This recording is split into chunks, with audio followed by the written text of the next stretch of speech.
Paz do Senhor, meus irmãos. Vamos fazer uma leitura, depois você senta para glorificar o nome do Senhor. Atos 12 e 5, para nós meditarmos num grande ensino da palavra de Deus, que este versículo e todo o texto de 12 de Atos nos ensina. Eu escolhi apenas o verso 5 de Atos 12, mas todo o texto vai nos trazer um grande ensino. Diz assim a palavra do Senhor: Pedro, pois, era guardado na prisão, mas a igreja fazia contínua oração por ele a Deus. Amém? Tome assento glorificando o bom nome do Senhor. Eu estou muito feliz de poder estar na casa de Deus e principalmente por poder estar ministrando a palavra de Deus num culto que é de ensino, que vem de encontro a tudo aquilo que Deus colocou no meu coração, que é trabalhar o ensino da palavra de Deus.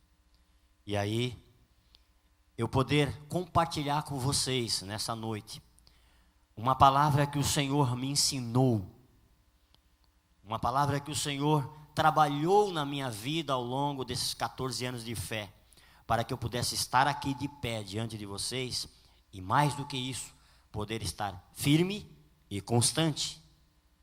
Isso eu quero compartilhar. Por quê? Porque está muito difícil, meus irmãos, servir o Senhor Jesus Cristo nesses dias. Os dias são bastante trabalhosos e a gente se enrolou demais com os trabalhos. A gente se enrolou demais com as nossas necessidades. A gente se enrolou demais com as nossas próprias providências. E a gente está esquecendo de viver o que a palavra nos ensina. Eu vejo um momento sublime na palavra para falar para vocês sobre oração, mas uma oração potencializada por fé. Muitos oram, todos, aliás, oram. Quando você chega na igreja, você ora. Quando alguém põe você de pé, você ora.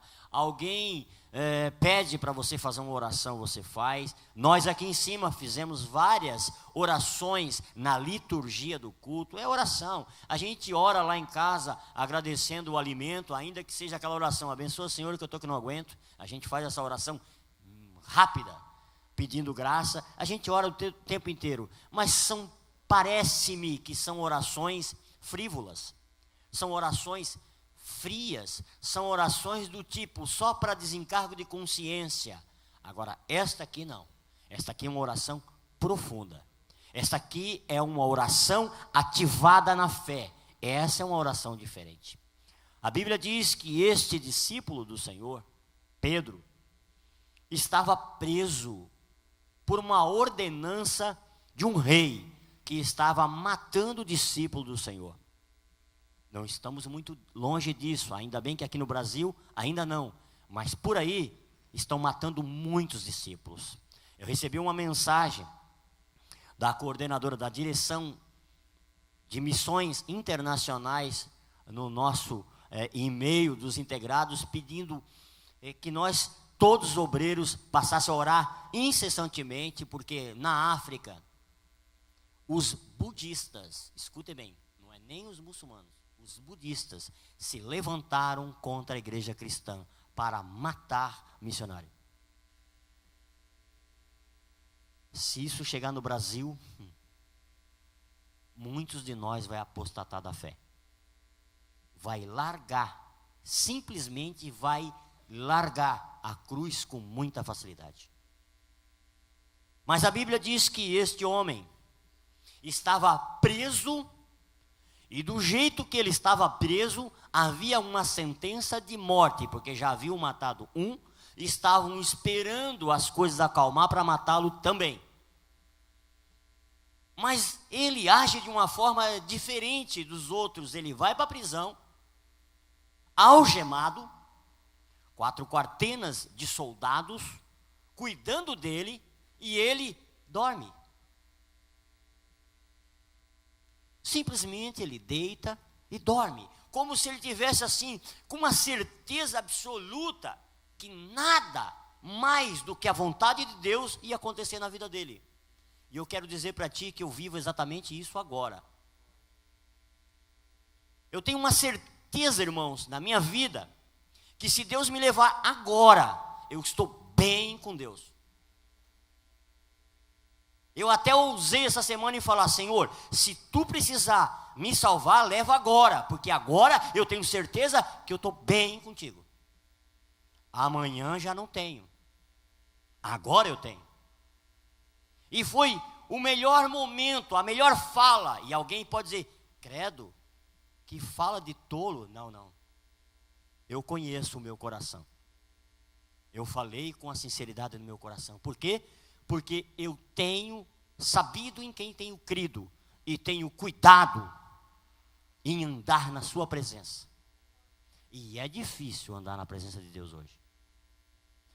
Vamos observar nesta passagem, no texto inteiro, algumas posições para nós meditar. Primeira coisa que eu quero que você observe é que no texto que eu li, se você quiser, enquanto eu vou falando, continuar com o capítulo 12 aberto e dar uma lida para você entender o que está acontecendo ali, faça isso, baixe a cabeça, vai lendo aí, e eu vou falando porque você vai ouvindo, e a palavra, sendo ouvida, ela vai entrando e vai trabalhando nas nossas vidas.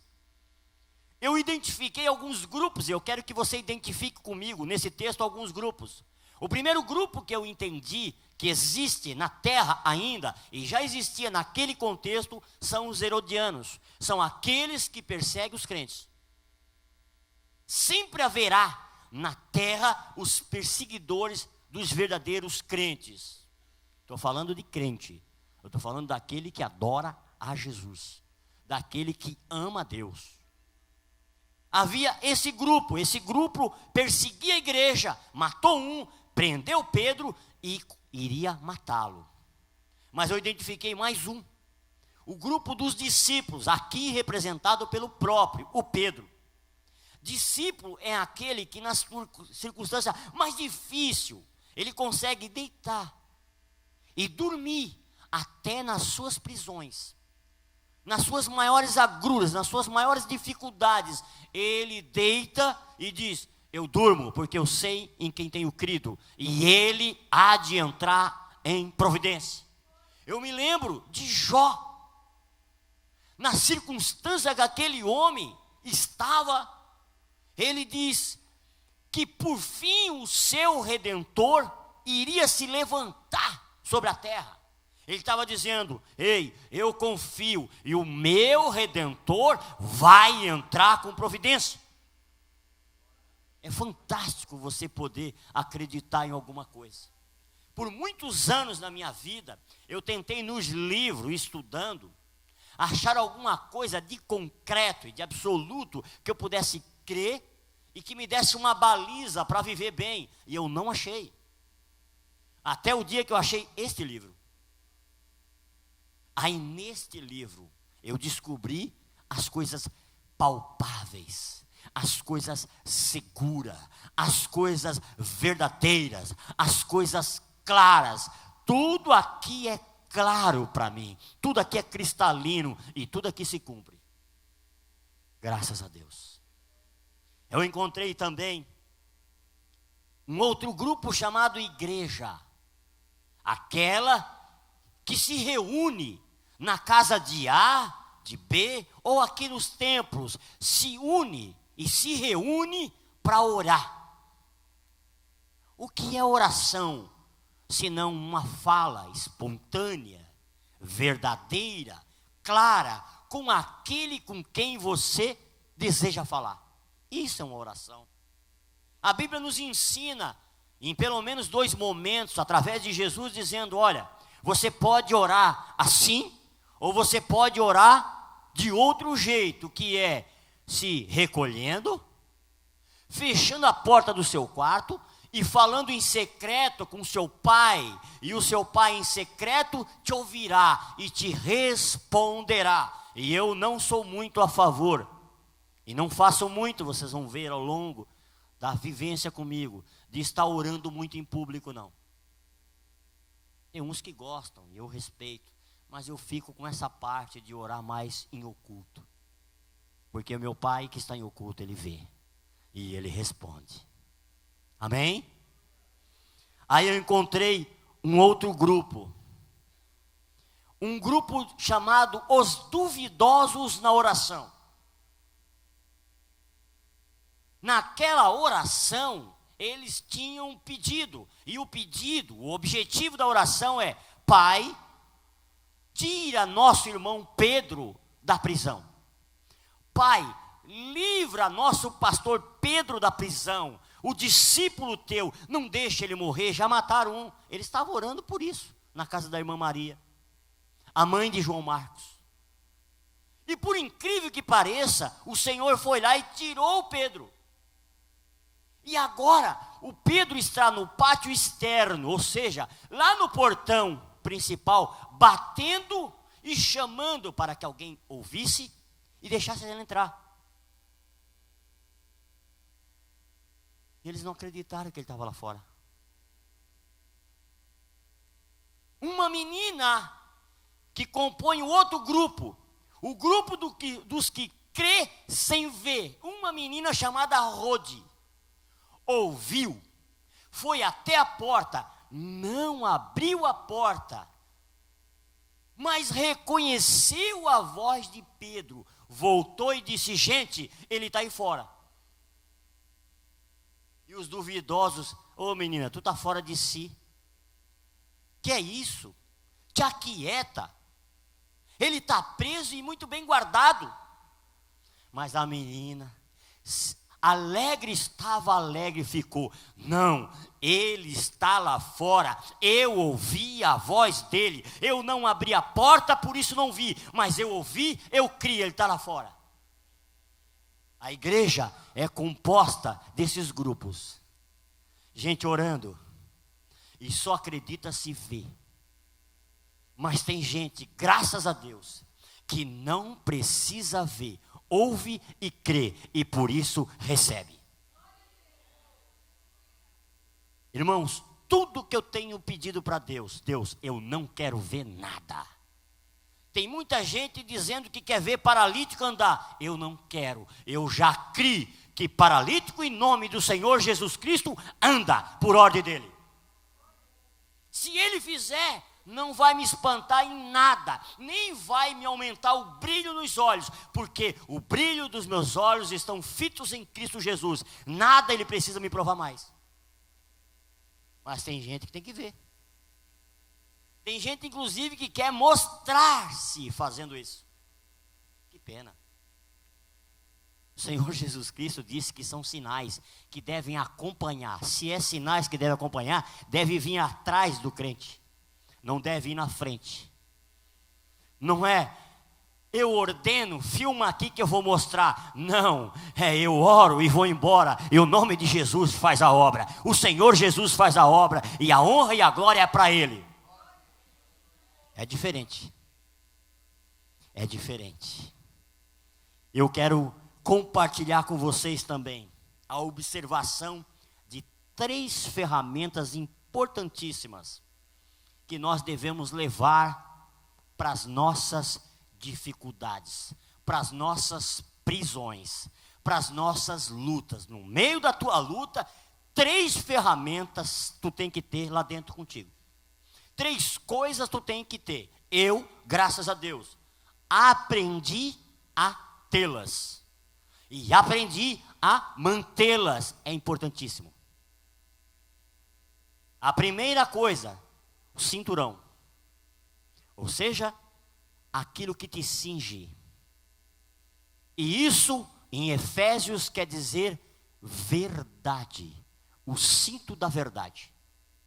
Se nós não formos verdadeiros, se nós não formos sinceros, se nós não formos de um caráter libado, se nós não formos de uma palavra, esquece o versículo: conhecereis a verdade e a verdade vos libertará, porque você nunca conheceu e não é liberto. Amém? É isso que significa o cinto. Cinge-te com o cinto da verdade. Pedro estava lá com o cinto da verdade na prisão. Quando o anjo tocou nele e disse: cinge-te, ele atou a verdade no corpo dele e saiu com a verdade. Com a verdade ele entrou, com a verdade ele saiu. Podem nos botar na prisão, mas se nós ir na verdade, a verdade nos leva, a verdade nos tira. E a verdade não falha. Eu louvo a Deus por isso. Está difícil de encontrar verdadeiros. Tanta gente falsa, falsificado. Jesus amado. Outra coisa que tem que ir para a prisão: sandálias. Pedro levou suas sandálias. Quando o anjo lhe tocou, disse: calça as sandálias. Mesmo em Efésios, está falando do calçado da preparação do evangelho. Está falando, está calçado na palavra de Deus. E está falando de estar ensinado, educado e preparado pela palavra de Deus. Quem conhece a palavra de Deus, vive a palavra de Deus e domina os preceitos da palavra de Deus, está seguro. Em nenhuma disputa vai perder. Por quê? Porque a palavra é a verdade. Agora eu posso cingir a verdade e calçar a verdade, e eu vou andar mais seguro. Agora quem anda descalço vai machucar o pezinho aí na estrada. E a estrada é cheia de espinhos, é cheia de lutas, e ainda há alguns filhos de Satanás que costumam jogar mais espinhos no caminho, mais pedras pontudas no nosso caminho, para dificultar a nossa estrada. Pelo menos a minha, de vez em quando, eu encontro umas. Não sei se você encontra no seu caminho. Terceira coisa e última, e muito importante: capa. Ele estava lá com uma capa. A capa estava do lado dele. Quando o anjo tocou na ilharga dele e o despertou: calça a sandalinha, põe a tua capa, cinge teu lombo e me segue. Capa. A capa na Bíblia, para quem estuda a Bíblia, vai ver que é um sinal de identidade. Cego tinha a capa da cegueira. Leproso tinha a capa da lepra. José, quando estava junto com seu pai, tinha uma capa colorida que dizia: esse será maior do que os seus irmãos. Quando ele foi para a prisão, ele recebeu a capa do prisioneiro. Um dia, ele largou na casa da mulher de Potifar, que tentou seduzi-lo. Ele largou a capa e fugiu. É a capa do escape. A capa sempre é uma identidade. E o crente tem que andar com a capa do cristão. Não é com a máscara do cristão. Não é com a roupinha do cristão. É com a capa, a identidade do cristão. É aquele que aonde estiver será reconhecido, seja de terno e gravata, seja de calça jeans e camiseta, será reconhecido pelo seu caráter ilibado, pela sua postura e a sua conduta. E eu descobri que sem isso, não é bom ir para a prisão. Quando nós estivermos presos e tivermos uma identidade, eles vão nos respeitar. Estava lá José na prisão, mas chegou lá, viram identidade nele, e até lá ele virou chefe. Até lá ele ficou respeitado, e até lá ele revelava sonhos. Então, mais do que ser crente, porque muitos falam em ser crente para a salvação. Eu não vejo salvação sem um caminhar reto na terra. Eu não vejo salvação sem um caminhar verdadeiro na terra. Eu não vejo salvação sem amar o meu irmão primeiro. Eu não vejo. Amém? Não estão quietinhos? Vamos observar que essas ferramentas, meus irmãos, são importantíssimas para nós vencer a labuta cotidiana. E lá no final, a gente ter direito a alguma coisa. Porque está cheio de gente querendo os direitos da palavra de Deus e pouco se preocupando com os deveres da palavra de Deus. Todos os direitos adquiridos de um trabalhador vêm depois que vencer todo o tempo que ele labutou, trabalhou e adquiriu. É ou não é? Dá para você chegar lá e dizer o seguinte: Ministério do Trabalho, eu me fichei hoje, assinei minha carteira. Já dá para vocês programar a minha aposentadoria para a semana que vem? Depois eu continuo trabalhando para pagar? Pode isso? Não. Você trabalha todo o tempo e depois ainda vai brigar na justiça para ver se eles te dão o que é teu direito. Não é assim? Já estou há 3 anos esperando o meu. Mas eu já puxei 26 anos de cerâmica. E sabe o que eles dizem? Muito novo para se aposentar. Quando eu comecei a trabalhar, dizia que era especial, 25 aposentava. Agora, trabalhei 26, um a mais de carência, e dizem que eu sou muito novo. Direito adquirido, é meu, um dia vem. Está lá, mas eu tive que trabalhar. E foram quase 17 anos à noite, todas as noites, vento, frio, chuva, estava eu lá, trabalhando para a glória de Deus, e não me arrependo. Eu fiz tudo o que era dever. Agora estou esperando o direito.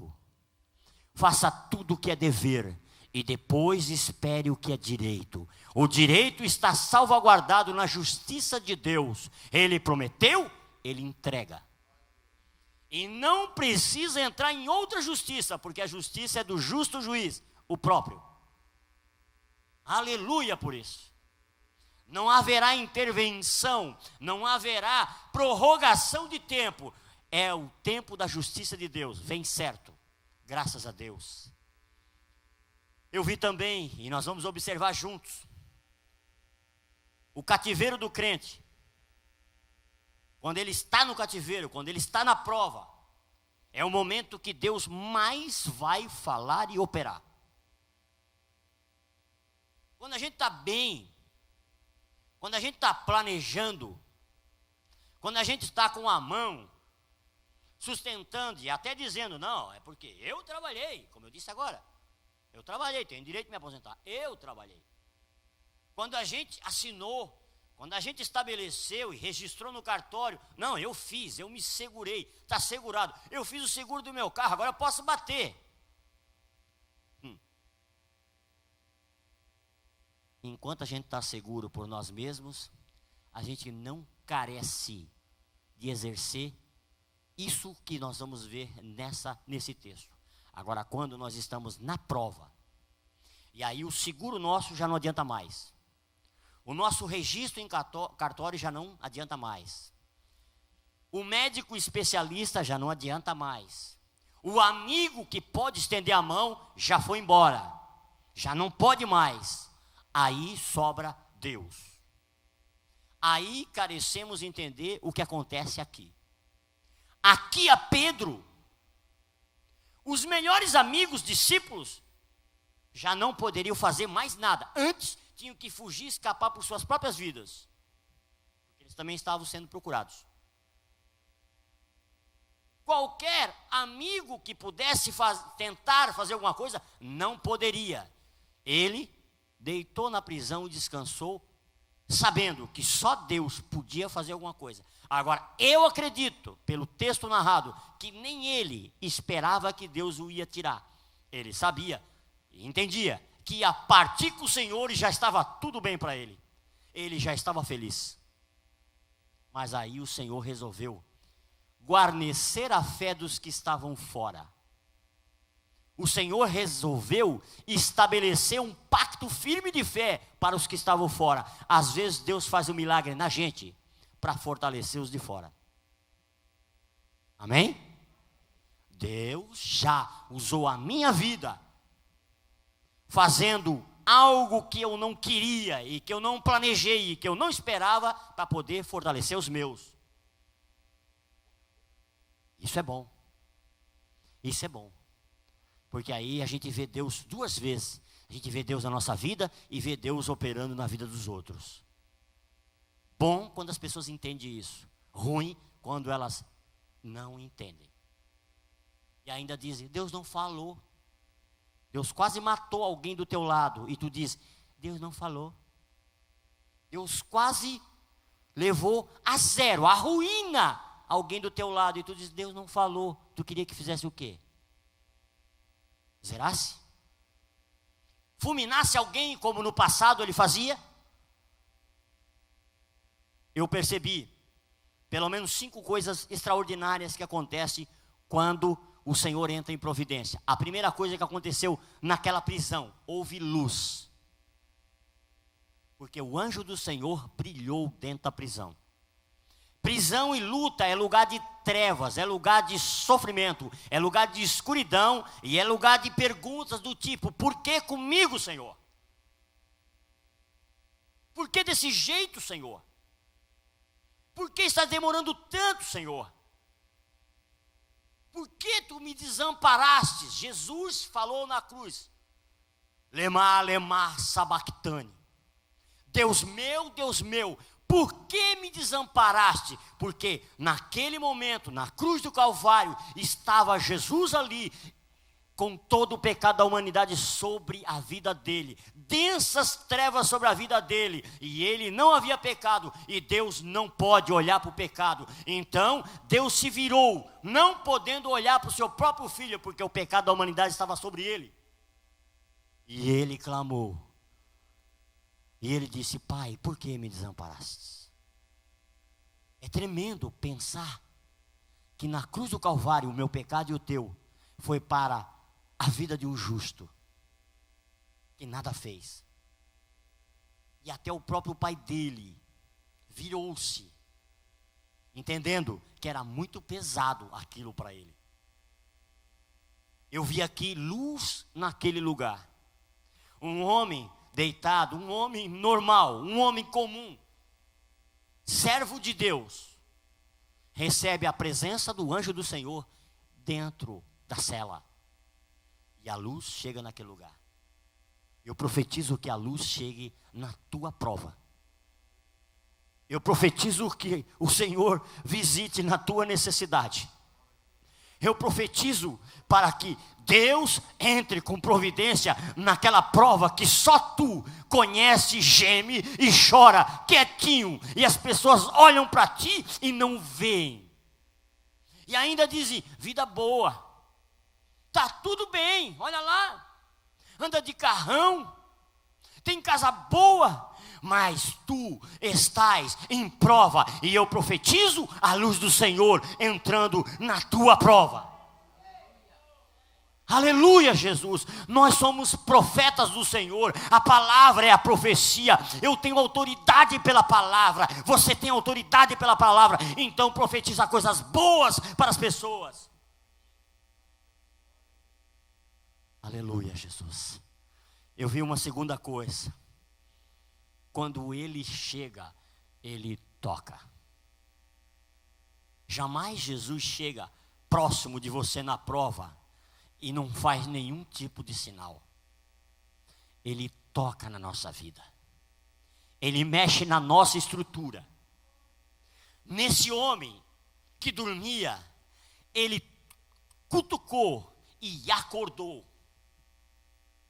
Num outro, que tinha um nome trocado, que tinha um nome ruim, ele tocou e deixou manco de uma perna, mas mudou o nome e mudou a vida dele.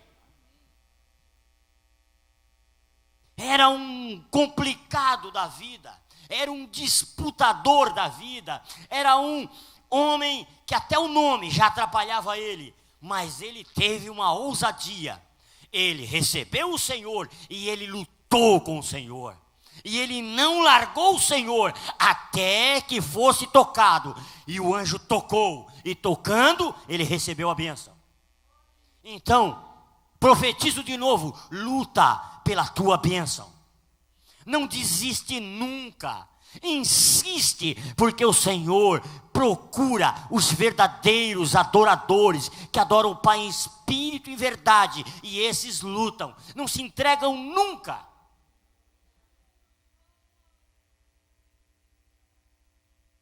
Uma das coisas que me prendeu em Sara Não foi o que me trouxe, mas o que me prendeu em Sara foi ver que Pedro Monteiro, doente do jeito que era, ele não largava nunca o osso. Ele estava sempre firme. E muitas vezes nesse púlpito eu abracei ele. E aí, pastor, como é que está o senhor? Está bonzinho? Perguntando da enfermidade. E ele, estou bem, rapaz. Nas nossas reuniões de integrado. E aí, pastor, como é que o senhor está? Rapaz, para de perguntar, parece que eu sou doente. Ele nem se considerava doente. Eu, com uma renite, eu já reclamo tanto, que eu tenho vergonha de mim mesmo. E ele com os 2 rins parados, fazendo hemodiálise, e dizendo, está tudo certo. Ah, irmão, mas o que, crente? Firma-te e vê os exemplos, porque sempre há exemplos para nós aprender e nos estribar neles e andar por fé. Jesus foi prova viva, humana, não andou em espírito na terra, não. Ele andou em carne e osso, e ele resistiu às maiores agruras, e ele não reclamou. Ovelha muda, silenciosa, resignada, resistiu firme, porque se ele diz, Pai, passa de mim esse cálice, eu não suporto, chega. E ele sustenta essa palavra, e ele disse. E ele sustenta, nenhum de nós estava salvo hoje. Mas ele disse, Pai, passa de mim este cálice, contudo, faça a tua vontade. E a tua vontade eu bem sei, que eu quero que tu vá na Sara, salve o Zé Manuel, salve o Fabrício, salve a igreja de Sara, e salva todos aqueles que eles ainda hão de gerar, e as próximas gerações, até que eu volte. Vai lá, Senhor, faz a tua vontade. E eu, digno, em hipótese alguma, merecedor, nunca. Mas ele foi até o final, ele resistiu, e ele investiu. Eu fiquei imaginando, eu estou com 48 anos de idade, sirvo ao Senhor Jesus há 14. Eu cheguei em Criciúma aos 19 anos de idade, vindo da cidade de Imbituba. Tudo que eu podia ser lá, é empregado de alguma lavação de carro, de algum material de construção, ou de uma oficina, que aos 12 anos deram para mim um pincel, e uma lata de óleo diesel e mandaram, guri, tu não serve para nada por enquanto, porque tu não sabe nada, vai lavar os cardãs dos carros aí, que eu vou abrir os cardãs, tu vai limpando, e me botaram lá, quem sabe eu fosse hoje um mecânico de carro, quem sabe, mas quis Deus trazer meu pai para trabalhar na mina, quis Deus trazer eu para Criciúma, quis Deus me dar a Nívia como esposa, quis Deus me salvar, quis Deus me trazer hoje aqui para falar para você da palavra dele. Merecedor, Márcio, eu? Talvez se ficasse lá, nunca seria um crente. Sei lá, irmão Adão, para onde ainda hei de ir. Mas certo é que eu preciso ficar nessa palavra.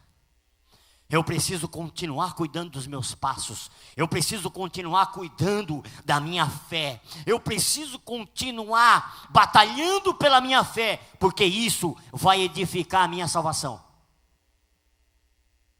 Amém?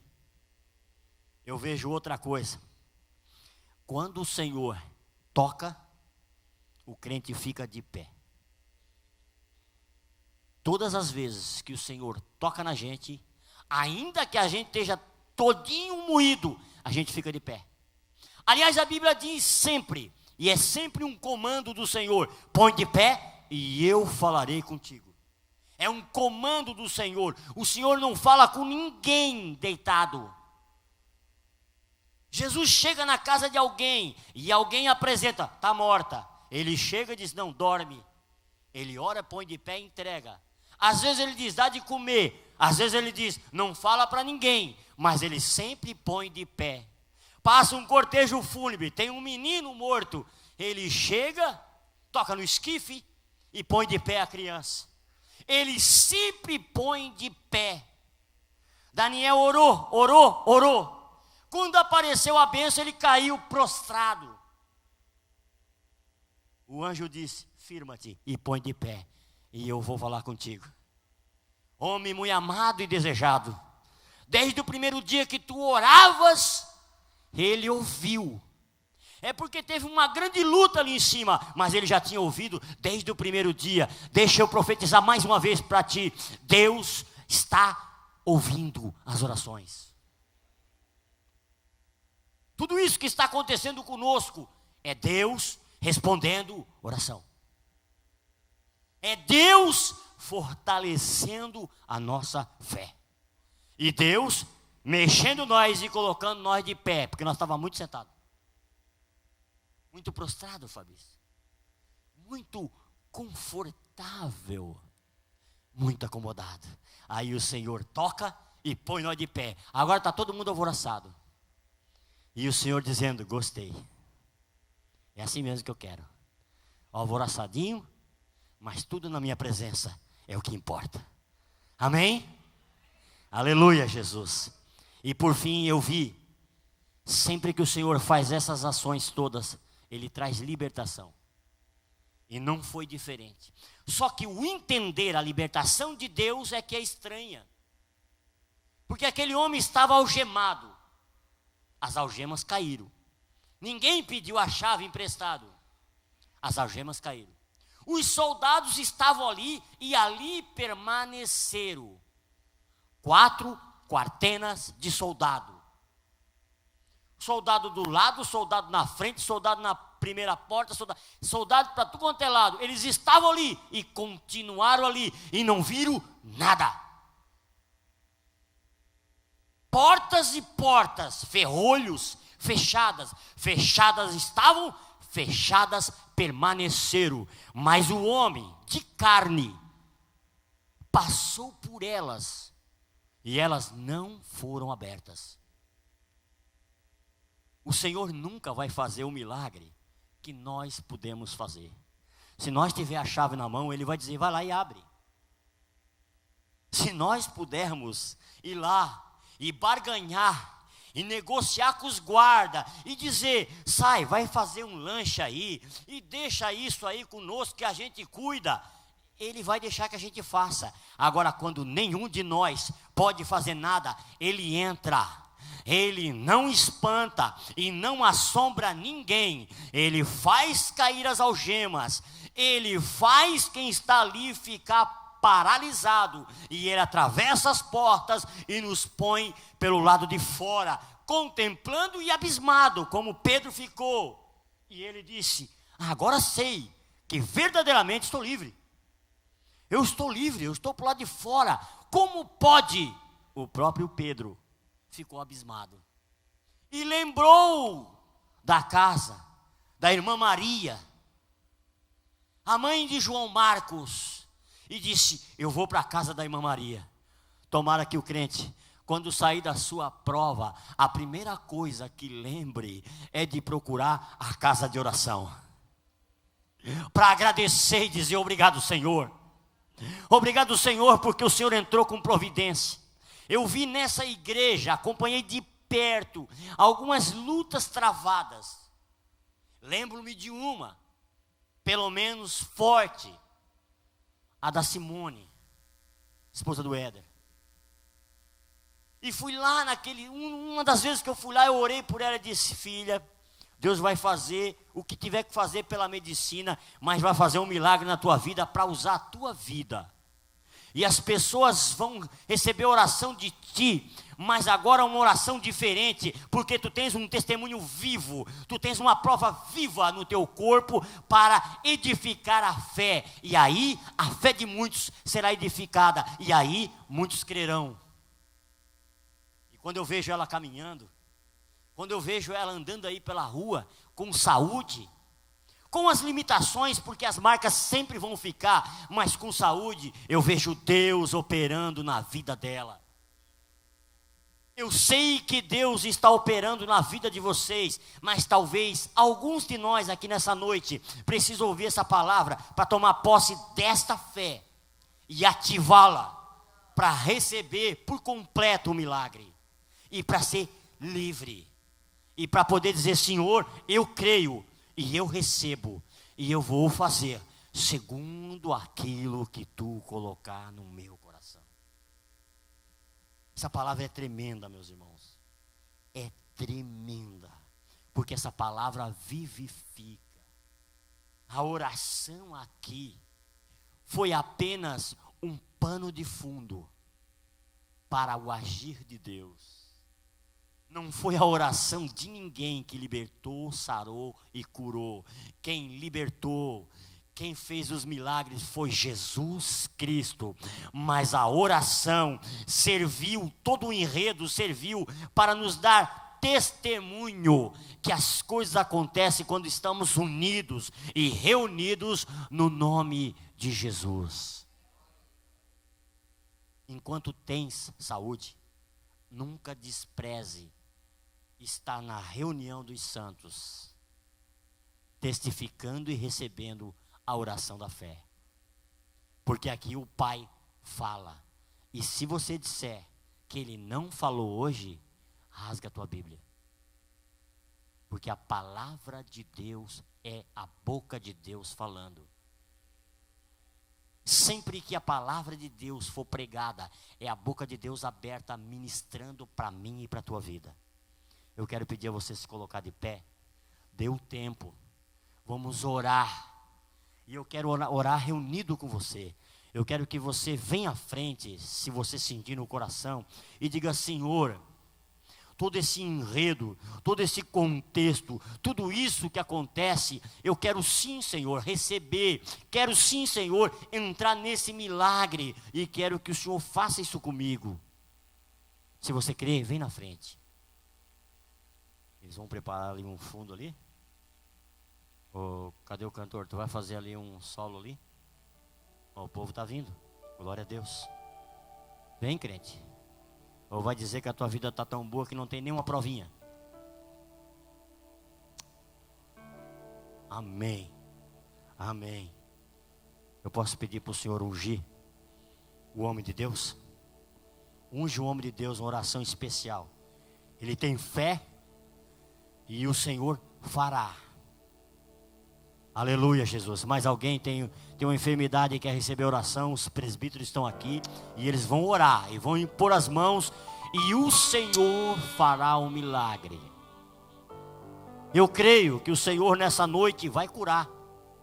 Eu creio que o Senhor nessa noite vai entrar nas provas, as verdadeiras provas, não aquelas afliçõezinhas pequenas, não, nas verdadeiras provas, aquela que estamos lutando há tempo, naquela, o Senhor vai entrar. Aleluia, Jesus. Eu oro e você começa. Poderoso Deus e eterno Pai, faz uma grande obra nessa noite, Senhor, na vida dos teus filhos. Eles estão aqui na frente, Senhor, recebendo a oração da fé, Senhor. A tua palavra foi ministrada, Senhor, e a tua palavra diz que a tua igreja estava reunida em oração, clamando pelo seu servo. E tu, Pai, visitaste aquele cárcere e tua luz entrou naquele cárcere. A Bíblia diz que tu tocou no seu servo e puseste ele de pé. E eu creio nessa noite que tu vai tocar em vidas nesse lugar e elas se porão de pé na tua presença.